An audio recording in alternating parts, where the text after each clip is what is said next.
Hostage. Hostage. Deta tidak nga problema tata. Iti Amerika dagiti kakailian kan kakabagyan da nga naipit iti Afghanistan. The report says this is dayto iti chimpo, dayto iti kadakalan hostage nga napasamak iti kaistoryan iti Amerika. Nga dudag iti kakailian da thousands kanyada nga rejay Afghanistan nga naipit kan nakulong kan hostage iti sitwasyon da datang at simpo. And just this morning, hundreds of people, 100 people died and wounded beside iti wounded nga tattao nga ngayon iti suicide bombing nga nangyari tatay.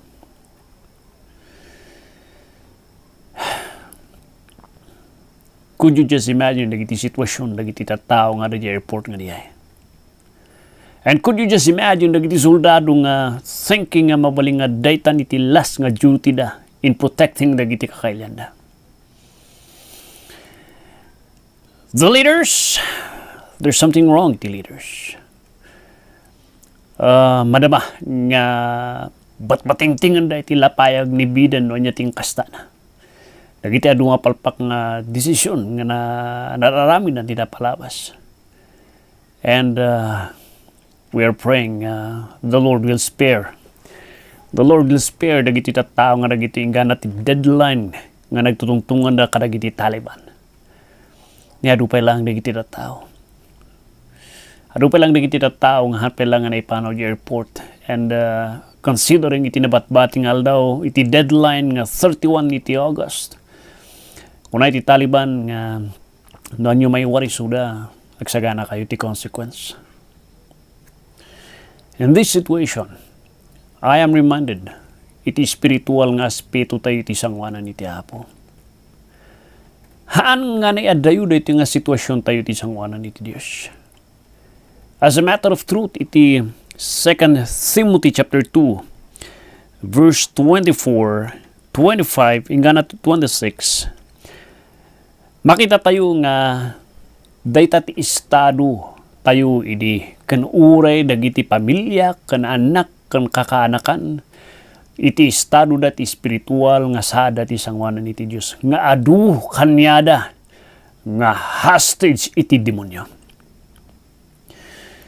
J24 makita tayo iti ahinti iti Diyos. Dagiti instrumento iti Diyos tap numawayawayaan iti dagiti hostages nga dagitoy. Ada tiniaban iti Apo, dagiti ministro, dagiti papastor, dagiti diakono, dagiti leaders tayo, dagiti Christians nga na God called these people nga dati obligasyon da and the responsibility dagiti nga workers and ministers kat isuda iti mangwaya-waya, mausar nga mangwaya-waya, dagiti kuna tayo agbalin nga instrumento ti panakawaya-waya, dagito itatao nga dagito nga naibalo diti demonyo.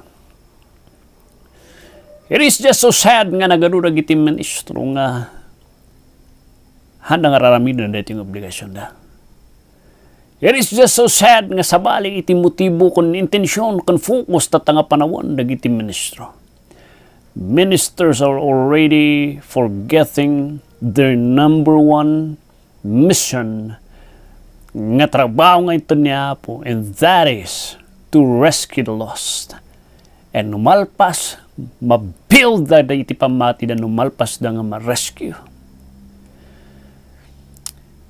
It is a privilege kada tayo nga ministro. The leaders has a great responsibility. Ngayon talag iti Apo, kan pribilehyo nga datayo tinaykan iti waya, nga mangidanon iti mensahe.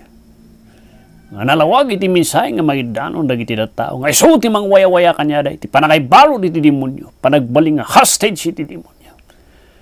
And there's only one message that can bring and that can release them to be freed. Mawaya-wayaan da. And that is the message iti Ebanghelyo ni Jesucristo di Cruz ti Kalbaryo. Nabanur, can where are the leaders? Are they doing their part and the responsibility nga bakbaklayon da, itinagan nga pastor, preacher, ministro, nga respetuan ti tao, na are they doing their part as God's ministers. Iso nga di 24, and the servant of the Lord must not strive. Hala nga makilablablaban ti amuna. Dapat kat na ima, hanmot nga di, nasimpa-simpat nga urela nga, hampulis nga, uwan latan nga uwan. Di gentle dito ay kat na sa uwan, kat he's always under control. Self-control. Under iti panangituray, iti Santo Espiritu nga iti biyag na katatanggalan ti Santo Espiritu, tirik na panunot, kanakam na. Iti amin nga tao, ready to teach. Patience. Haan nga mabalin nga kunang ministro ka. Haan nga mabalin. Kababayin iti sangwanan iti Diyos. Numaysa ka nga ministro nga awan dito kanyam. Adata iti panawan nga naibalod tayo. Nga kuna tayo iti balbalay tayo. Nagriga ti rumor kan uray di normal nga gathering iti church. But a minister must not be fighting iti government. He must kita na no iti maramid na tapno madanon na kita tao na. Kandag iti kakailan, kandag iti tao. I am seeing iti adong ministro nga imbis nga ti pagbisbisian da kat they are preaching the gospel dagiti na mabukpukaw. Dagiti ang pinaisalakan. Awala ti amuda no labat bate kusan iti gobyerno hingga na amin nga postings da. And that is just a waste of time rather than reaching and preaching the gospel dagiti lost. They are just wasting their time nga palalo ti komentar na ti government. Awan ti biyang tayo kuma nga isulat ti mas masteran tayon nga pakpakibiyangan tayo ti gobyerno nga we are forgetting our number one priorities in reaching the lost and in building up these lost dagitin talak na nga naisalakan iti matayo. In meekness, instructing those that oppose him, dagiti hanga mamati, referring dagiti unbelievers, that God perhaps will give them repentance to the acknowledging of the truth. Could you see this one? That God perhaps will give them. Kasat no ito niya po Diyos kanyada. Iti managbabawi nga puso. No, awan ti minsay nga may danon kanyada. Kasat no nga mangugda, kasat no nga agbabawi da. No, hanting nga danon ti minsay, ti panakaisalakan. Kasat no nga talkan na ni Kristus, kasat no nga mawayawayaan da, ti panakaibalo di demonyo.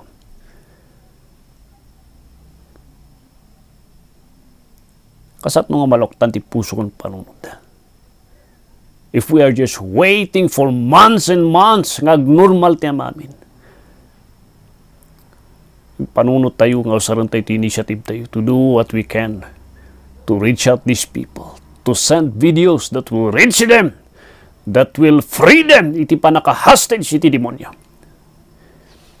Pagdanan yun 26, let me present to you the hostage taker. Yun 26, sino tinang hostage? And that they may recover themselves out of the snare of the devil. The devil. That is the intention iti diablo. Tinakaw da tayo iti Diyos. Dinadal na tibiyag tayo. Pinagbalin na tayo nga tagabo na. Pinagbalin na tayo nga anak na. Da tayo amin nga tao. Pinagbalin na tayo nga kalaman iti Diyos. Una iti isaw ti Apo, deta ting kasta iti demonyo. Even from the beginning, that is the intention of the devil. He is the hostage taker. Awan ti asasin na deta nga demonyo. Awan ti adi panunot na nga pagbigyak man di. Awan. Iti adi nakam kan panunot na pabainan ni Apo Diyos. Dadalan ni Apo Diyos. Karabanan iti Apo. Dagiti anak na, dadalan na. And the best way that he can do and that can mabaling nga saktan na kan gudgudan na itirik na iti Diyos is sagidan na kan pakibiyangan na dagiti anak iti Apo kanusaran na dagiti parswa iti Diyos nga manglaban mismo iti na marswa kanyada nga ni Apo. The hostage taker. Thirdly, makita tayo mo dito dagiti wagas, dagiti hostage the condition iti hostages, dagiti hinustage iti demonyo. They were deceived. There is one way for the devil, the best way that he can, nga mangibalod dagiti nga tattao, and that is by using iti kinaulbod. Anya nga kinaulbod ting kastanang nangibalod ti tao? By using a lie. A lie nga niya di ay, daytoy, that God is loving, period. Managayat niya po, manangasa iti Diyos. Han nga mangdusa iti Diyos. God is merciful, period. And that is what is happening right now. Seldom can you hear preaching about God's holiness, nga ti Diyos tayo, kat nasantuan. Nalintag nga dusanay ti basol. O nga mangmangag tayo ta, kat He is a loving God. In the presentation, the best way nga masapro nga isuro tayo nagiti anak tayo kung titatao tata, is to present a loving God and also to present a just nga Diyos. Another lie nga makastan iti jablo nga nang ibalod ti tao is this: we are all God's children. We are all God's children. We will all go to the same place, the heaven. And that is a big lie. Gusto nga yung klaro niya po Diyos, dagiti relihiyoso, dagiti mga kasabay di chimpo nga hanga mamati kanya na di John chapter 8. Kunayo nga relihiyoso kayo, managayat kayo ti Diyos ng hanakmat nga patsyon nga siyak di Misaya, da kayo kan ti amayo kat iti Diablo. The third lie is, there is no life after death. Awan iti biyag, iti patay. Isong enjoy mo ti basol mo. Now is the time nga enjoy mo ti basbasol mo. Now is the time nga enjoy mo ti amin nga kayat mo. Bisyo, basol, because numalpas ti ragragsak ti biyag di ti dagaawanan. And that is a lie, because kung na ti Bible, there is a judgment nga gurulay. Sumaruno, another lie ngayon, balo iti demonyo iti tao kat kastoy. Religion, your religion, iti sekta, iti bagim, iti trabaho, isho, ti mangisalakan kanyam. Haan nga umanay ni Kristo, haan nga umanay tinarami na di krus ti Kalbaryo. Really? No agpaisuri diyay. Then God the Father will not raise up iti maysa nga kung kunana nga mangisalakan ng hanggayam nga makaisalakan nga perfecto kung kompleto.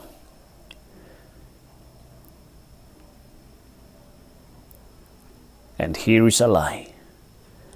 Ulbud ngay danon iti demonyo iti tao tata.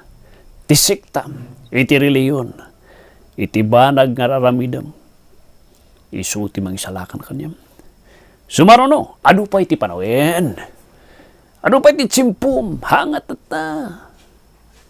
Lubigat, no next month. No next year ka di. Intatakat ni. Happy ngay tata. Hanpay nga tata. And that is a lie. Sino ti makinamu iti bigat. Hanpay nga tata nga tsimpong awatam. Dubigat to, ipuspon mo pa eh. Ano tada dya impirno. Nga kasya iti panpanunutan da. And it is already late. Sayang. Sumaruno, the lie. Di kinaulbod iti imas iti basol. Mayat ti agbasbasol. It is so pleasurable. Why will you give up the nga basol? Enjoy it now. Because awanan iti arak kan bisyo di langit. Dito'y dagalang dayta.